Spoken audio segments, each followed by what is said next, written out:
1990 में दूरदर्शन पर प्रसारित हुआ धारावाहिक महाभारत आज भी लोगों के दिलों में जगह बनाए हुए हैं। उस समय इस धारावाहिक का क्रेज लोगों में इस कदर था कि लोग इस प्रोग्राम को देखने के लिए अपने सारे काम छोड़ देते थे।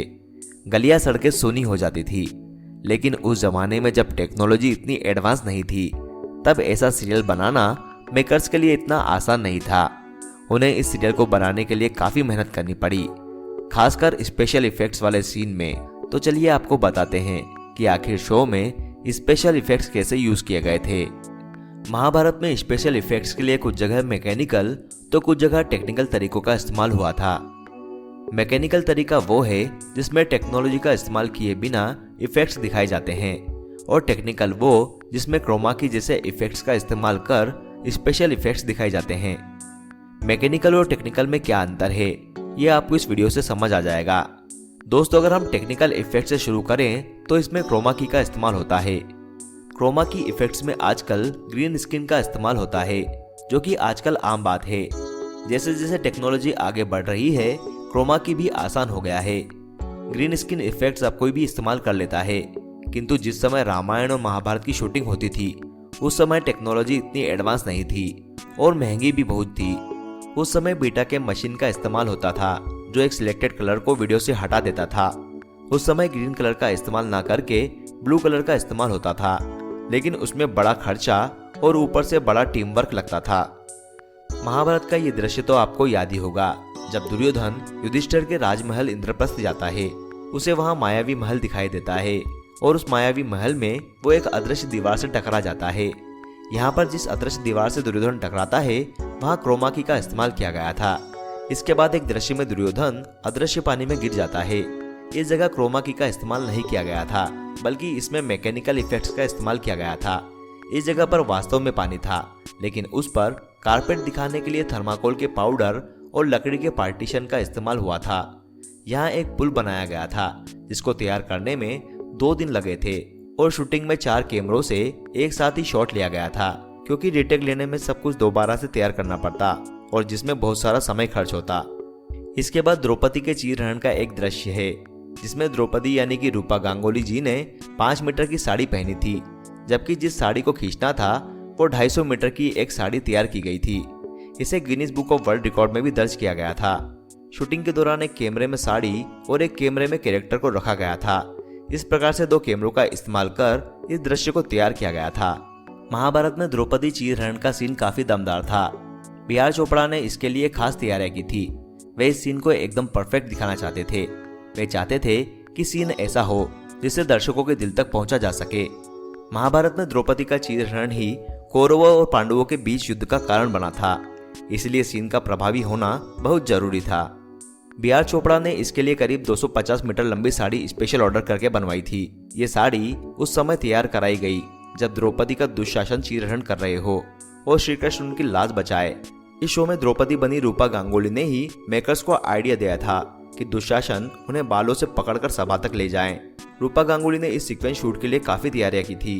दरअसल महाभारत के डायरेक्टर रवि चोपड़ा ने बताया था कि उन्होंने सीन शूट करने से पहले रूपा गांगुली को बुलाकर पूरा सीन समझाया था। उन्होंने रूपा से कहा था कि एक औरत जिसने केवल एक कपड़ा लपेटा है, उसका भरी सभा में ऐसा अपमान हो रहा है, तो उसके मन में क्या चल रहा होगा। आपको वही ध्यान में रखकर परफॉर्म करना है। चीरहरण की शूटिंग के बाद रूपा गांगुली अपने डायलॉग बोलते हुए रोने लगी थी। रूपा अपने कैरेक्टर में इतना खो गई थी कि उन्हें चुप कराने में आधा घंटा लग गया था। वहीं बी.आर. चोपड़ा ने कहा था कि हमें इस बात का ध्यान भी रखना है कि सीन कहीं से भी भद्दा या अश्लील ना लगे। ये सीन इतना दमदार था कि द्रौपदी को सभा में घसीटकर लाने से लेकर चीरहरण तक पूरा सीन एक ही सीक्वेंस में शूट किया गया था। वहीं महाभारत में भगवान श्री कृष्ण के विराट रूप वाला दृश्य तो आपको याद ही होगा। उस दृश्य में क्रोमा की का इस्तेमाल किया गया था। इस दृश्य में श्री कृष्ण को अर्जुन से कद में बड़ा दिखाना था।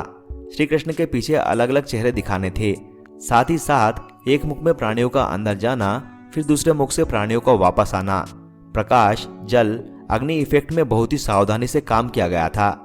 यहाँ भी 2 कैमरों का इस्तेमाल कर 2 दृश्यों को आपस में जोड़ दिया गया था। एक दृश्य में रथ पर अकेले अर्जुन थे, तो वहीं दूसरे दृश्य में श्री कृष्ण थे, जिन्हें बड़ा करके दिखाया गया था। इसके बाद एक दृश्य है जिसमें भीष्म पितामह को बाण लगते हैं और वो बाणों की सैया पर लेट जाते हैं। ये दृश्य में मैकेनिकल इफेक्ट्स का इस्तेमाल किया गया था। तीर लगते समय भीष्म पितामह का किरदार निभाने वाले अभिनेता मुकेश खन्ना अपने हाथों से आने वाले तीर को पकड़ते थे। ये तीर पतले तारों से खींचे जाते थे और तेजी से हाथ से पकड़ने होते थे। इसके बाद जब तीर शरीर के आर पार दिखाए जाते थे तब हाथों और पैरों में कपड़े के अंदर लोहे की प्लेटों का इस्तेमाल किया जाता था, जिसमें एक प्लेट में तीर का आधा हिस्सा और दूसरी प्लेट में तीर का आधा हिस्सा होता था। इसी तकनीक का इस्तेमाल बाणों की सैया में भी किया गया था। शरीर के निचले हिस्से पर लोहे की प्लेट होती थी और लोहे की प्लेट पर तीर के आधे हिस्से होते थे। वहीं तीर के बाकी हिस्से ऊपर की तरफ होते थे, जिसे देखने में ऐसा लगता था जैसे तीर आर पार हो गए हो। दोस्तों, इसी प्रकार से महाभारत में इफेक्ट्स का इस्तेमाल किया गया था और बहुत मेहनत के बाद ये दृश्य तैयार हुए थे और इसी मेहनत का नतीजा ये निकला कि महाभारत सुपरहिट हुई और आज भी लोग उसे याद करते हैं। आपको बता दें कि इस शो में कर्ण का रोल निभाने वाले पंकज धीर की आंख फूटते फूटते बची थी। शो में कर्ण की भूमिका निभाने वाले एक्टर पंकज धीर जब उस दिन शूटिंग पर गए थे तो अपने शॉट के लिए तैयार हुए, लेकिन शूटिंग करते वक्त उनके साथ एक हादसा हो गया। एक रिपोर्ट के मुताबिक पंकज धीर के बेटे निकेतन धीर ने बताया था कि वे भी महाभारत की शूटिंग पर जाया करते थे और अभी तक उन्हें महाभारत की शूटिंग के कुछ हिस्से याद है। निकेतन ने बताया था कि उनके पिता शूट में 2 बार घायल हुए थे। निकेतन ने बताया उस समय भारी भरकम लोहे के हथियार का इस्तेमाल किया जाता था। एक बार सेट पर भीम और कर्ण का युद्ध वाला सीन फिल्माया जा रहा था। तभी भीम का गदा पापा के हाथ पर लग गया और उनके हाथ का मांस लटक गया था।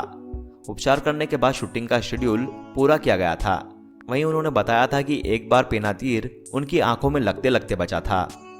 निकेतन ने बताया कि युद्ध के सीन के दौरान एक तीर उनकी पापा की आंखों के पास लग गया था, जिससे उनकी आंख खून से भर गई थी। सेट पर हल्ला मच गया कि कर्ण अंधा हो गया है।